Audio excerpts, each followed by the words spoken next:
Всем привет! У нас получилось небольшое путешествие в национальный парк Тара. Мы распланировали 3 дня, и я, наверное, сейчас расскажу небольшие нюансы, которые стоит отметить при планировании вашего путешествия. Планируйте свою поездку ранним утром, чтобы, когда вы едете сюда в национальный парк, вы посмотрели какие-то видовые площадки, потому что здесь, понятно, красота — это природа, здесь нет освещения, поэтому лучше все ваши поездки планировать в светлое время суток. Первый день мы лишь увидели домик на реке Дрине. Очень красивое место, когда вы въезжаете в национальный парк Тара на границе с Боснией и Герцеговиной. Достопримечательность, которую стоит посмотреть. Там еще красивый ресторанчик, рекомендую зайти, потому что с веранды открывается не менее красивый вид на этот домик. Потом мы приехали, заселились. Мы заселились, не помню, как называется деревня, в описании могу оставить все ссылки. Это красивый домик, здесь панорамные окна, он двухэтажный. Сюда вмещается 6 человек, но мы его арендовали вдвоем. На 2-м этаже полноценные спальные места, 1-й этаж — это камин. Это чудесно, потому что ты можешь сам растопить и обогреть дом. Сейчас конец октября, начало ноября, и в горах довольно-таки прохладно, хотя днем солнышко.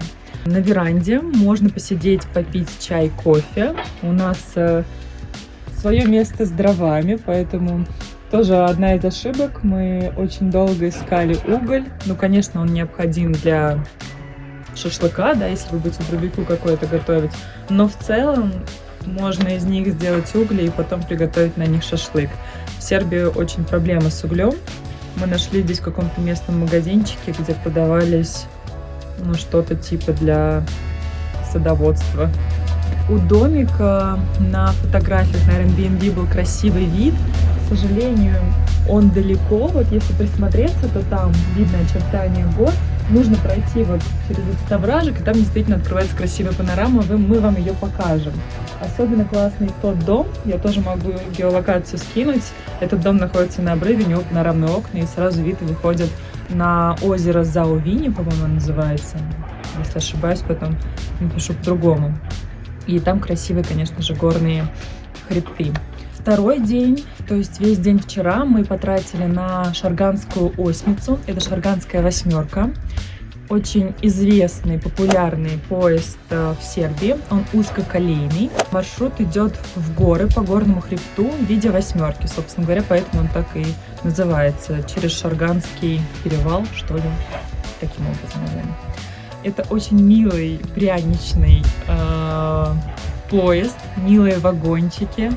Дружелюбный персонал, который красиво одет в фуражки, в костюмы. В общем, отличное путешествие, спланируйте его. У него есть летний сезон, не помню, когда начинается, но заканчивается 31 октября, и мы вчера вот как раз-таки словили последний день. Расписание поездов можно посмотреть на их сайте, я ссылку приложу. Там есть 2 поезда. Первый поезд едет утром в 10:30, второй в 13:30. И, собственно говоря, на этом все. Маршрут кольцевой, то есть вы едете до конечной точки, и он вас возвращает обратно. Живописно, интересно, любопытно. Одной из достопримечательностей этого поезда, что вы можете выйти между вагончиками, где они скрепляются, есть балкончики. Вы можете выйти на эти балкончики и, собственно говоря, ехать снаружи. Многие боялись, не выходили, потому что они не знали, можно это или нет, но я до этого тоже готовилась к этому путешествию, прочла в статье, что как раз-таки фишка этого поезда, что можно выходить. Он движется с небольшой скоростью, всего 30-40 км в час, поэтому это вполне безопасно, зато вы будете ехать, вам будет ветер в лицо дуть, солнышко светить, и вы будете видеть красивые виды и обзоры на горы. Вы проезжаете много тоннелей, тоже будьте осторожны, берегите голову, когда будете ехать снаружи или выглядывать из окна. Вы можете посетить потом деревню Кустурица. Мы почему-то на нее не поехали, наверное, уже сил не хватило, потому что этот поезд нам дал массу впечатлений. И сейчас мы двинем поглубже в национальный парк Тара. Это наш уже, получается, 3-й день. Мы посмотрим на озеро свысока, поездим по смотровым площадкам и более подробно передадим вам красоту этого места. Еще один из нюансов. Здесь очень много маршрутов, которые простраивает Google карта. Лучше пользоваться ею, потому что Яндекс пока тут не так хорош. И многие маршруты это дорога не заасфальтированная. И там, конечно, на низкой машине не совсем безопасно, особенно ночью, когда темно и ничего не видно, можно схватить какой-нибудь булдыжник. Вот. Оставайтесь с нами, мы едем. Ребята, мы нашли очень классную точку.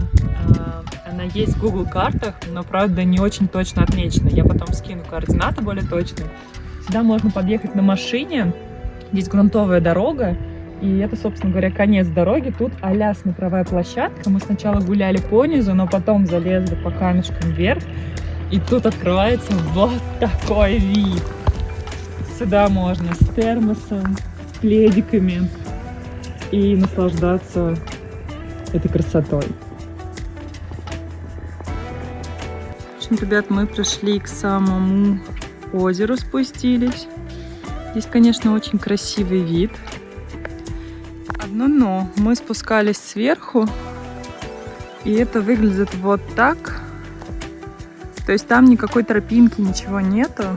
Довольно-таки скользковато, но в целом можно спуститься, если поднапрячься. Как будем забираться, не знаю, я вам расскажу. Но мне кажется, это того стоило, потому что здесь очень красивый цвет воды. Красиво окольцовано все лесом. Да и вообще очень тихо и нет никого. Ребята, мы ехали с нашей предыдущей локации на следующую точку. И проехали прикольный мост. И здесь такой вид, просто посмотрите.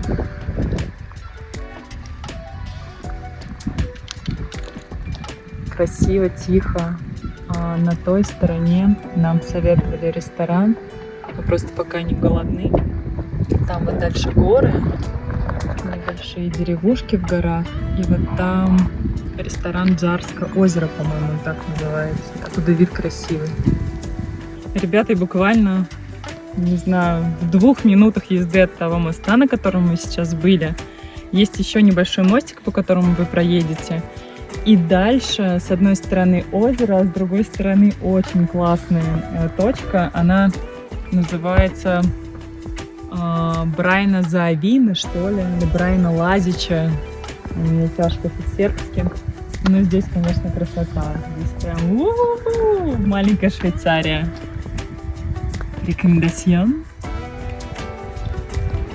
Ребят, мы дошли до наикрасивейшей панорамы. Она называется Баньская стена. Вы паркуетесь минут, наверное, 15 до этой площадки, и потом идете пешком. На пешем маршруте вы увидите везде вот такие надписи, да, это просто красный кружочек с белым кружочком внутри. Это для вас ориентир, он на деревьях и на камнях встречается, что нужно идти в эту сторону. Вы идете, есть небольшая часть дороги, когда вы идете по камням, не пугайтесь здесь, в принципе, довольно-таки легко. Но самая красивейшая точка, ну, конечно же, вот здесь, где этот чудесный заборчик. Здесь захватывает дух. Здесь нет никого. Сейчас 1 ноября, погода чудесная, солнечная. Туристов 0. Но пару людей мы встретили по дороге. И сегодня среда. Возможно, нужно путешествовать не в самый туристический сезон, не летом. Ребята, если вы дошли до обзорной площадки, которая с забором, не останавливайтесь. Идите еще повыше. Дальше будет скамейка, где можно посидеть, тоже красиво пофоткаться. И еще чуть-чуть повыше, где будет вот этот чудесный мишка. Я думаю, красивые открытки получатся с фотографией именно с мишкой, если их обрезать прям по мишке. А через мишку вот такой вот вид.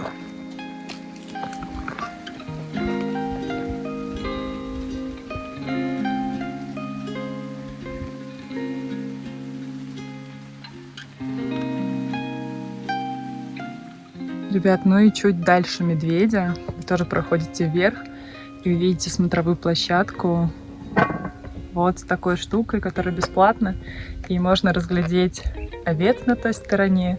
Можно посмотреть вблизи на дамбу. Да и вообще очень атмосферно.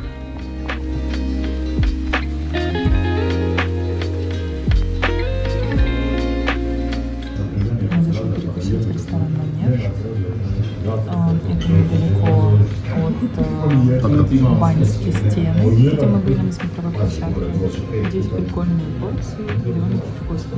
Рекомендую.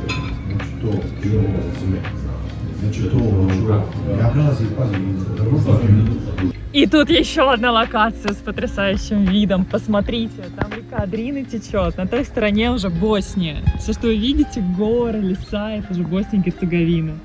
С высоты птичьего полета вид просто шикарен. Мы как раз по этой дороге двигались, когда въезжали в национальный парк Тару. И здесь отличнейшая кафешка с сумасшедшим видом, но, к сожалению, она закрыта. Ну что ж, попробуем. Ух, она наложила как с горкой аж. Смотри, какой он как янтарь. Смотри. Цвет какой красивый. Внутрь посмотри. А нет. И еще один вид, который требует внимания. Это река Дрина, дамба и озеро Пиручец в одном месте. И его можно посмотреть близко. До этого мы с вами смотрели его издалека, с гор.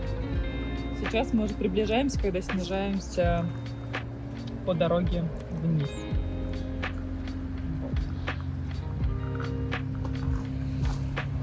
Здесь можно посидеть, кстати, отдохнуть. Мы когда ехали в национальный парк Тара, то мы ехали уже вечером, стемнело. Обратно мы решили вернуться этой же дорогой. Она так зигзагом на карте отмечена, вы заметите ее. И вот тут очень много точек, именно вьюпоинтов, где вы можете полюбоваться красотами. Дорога красивая. Мы приехали на водопад. Врел, по-моему, он называется. И тут же течет небольшая речушка. Здесь небольшой мостик, вода прозрачная. И так поют птички. Мы пока еще не дошли до водопада. Но тут очень романтично. Вдоль берега стоят лавочки, можно посидеть на лавочках, мечтать, послушать пение, солнышко приятное, журчание ручейка. Ребята, мы приехали на водопад Врелла. И посмотрите, какая красивая картинка. Здесь, конечно, довольно-таки прохладно, но все поросло мхом, здесь так атмосферненько. И он немного не такой полноводный, как на фото. Может быть, конечно, он зависит от сезона, я не знаю. Но все равно это очень красиво. Кстати, вот интересно. Этот водопад, когда стекает, разделяется на две части. Одна часть уходит в небольшую речушку. И мы ее можем наблюдать, когда мы едем на машине. И вот через мостик, через который мы ходили. А вторая часть, она идет в специальную ложбинку и уходит, я так понимаю, в ирригационную систему их. То есть они контролируют потоки, и вот там чуть дальше, я сейчас попробую вам заснять, там уже идет сама ирригационная система орошения, наверное. И вот смотрите, про то, что я вам говорила, там действительно ирригационная система, к сожалению, не видно, вон вода льется как по ступенькам и выглядит довольно интересно. Ребята, водопад Врелла, если вы прогуляетесь от водопада на противоположную сторону дороги, вы увидите, что здесь есть еще один небольшой водопад, вернее, он большой, и его бы как раз таки лицезреть, но, к сожалению, мы его не можем посмотреть. Его можно посмотреть только в Боснии и Герцеговине.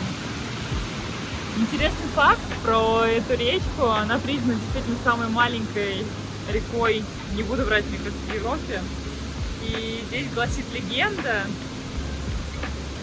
эта река не меняла свой размер ни на миллиметр в течение всего времени, когда она существует.